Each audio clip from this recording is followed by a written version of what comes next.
আসসালামু আলাইকুম। আজকে হচ্ছে শপিয়ানের যে এসইও সেকশন আছে এটা দেখাবো। এসইও সেকশনে হচ্ছে নর্মালি আমাদের যখন আমরা ইংলিশ ভার্সনে যাব তার জন্য আমাদের ইংলিশ লোগো, এবং যখন আমরা বাংলাতে থাকবো তার জন্য আমাদের বাংলা লোগো, এবং এটা ট্রান্সপারেন্ট লোগোটা আমাদের প্রয়োজন হবে।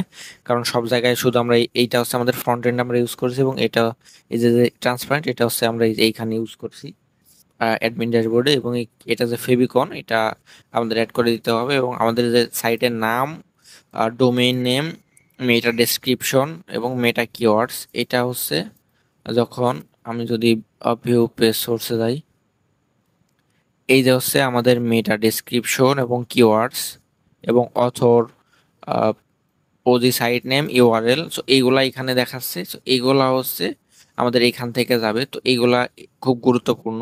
এবং লোগো হেডার, মেইন হেডার কিভাবে কাজ করে এটা আমি প্রোডাক্টের যে সেকশন আছে ওই ভিডিওতে দেখিয়েছি। এরপর আছে সাইট ম্যাপ। আমাদের নর্মালি এটা এসিও করার জন্য, ওয়েবসাইট এসিও করার জন্য সাইট ম্যাপ জেনারেট করতে হয়। তো আমরা এখান থেকে normally site map add click করুন। ক্লিক করলে আমাদের যতগুলো ইউআরএল আছে সেটা অনুযায়ী সাইট ম্যাপ জেনারেট হবে, এবং এখান থেকে আমরা এটা চাইলে ডাউনলোড করতে পারবো, এবং এটা ডাউনলোড করে আমরা আমাদের ওয়েবসাইটে অ্যাড করে দিতে পারবো। ওয়েবসাইটে যে আমরা যখন হোস্টিং করি, সো ওই যে হোস্টিং করি ওইখানে যে রুট ফাইলে এটা দিয়ে দিতে হবে। So, এই ছিল হচ্ছে আমাদের এসইও ফিচার্সটা। এবং আরেকটা জিনিস, সেটা আমাদের অ্যাপ্লিকেশন অনেক সময় অপটিমাইজেশনের প্রয়োজন হয়।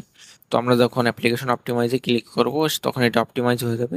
তখন হচ্ছে যে এই ওয়েবসাইটে অনেক সময় ক্যাশ ধরে রাখে, তো এই ধরনের প্রবলেমগুলো সলভ হয়ে যাবে, এবং ওয়েবসাইটটা সবসময় অপটিমাইজ থাকবে। সো এরপরের ভিডিওতে আমি হচ্ছে ওয়েবসাইটের যে বেসিক সেটিংসগুলো আছে এগুলো সম্পর্কে দেখাবো।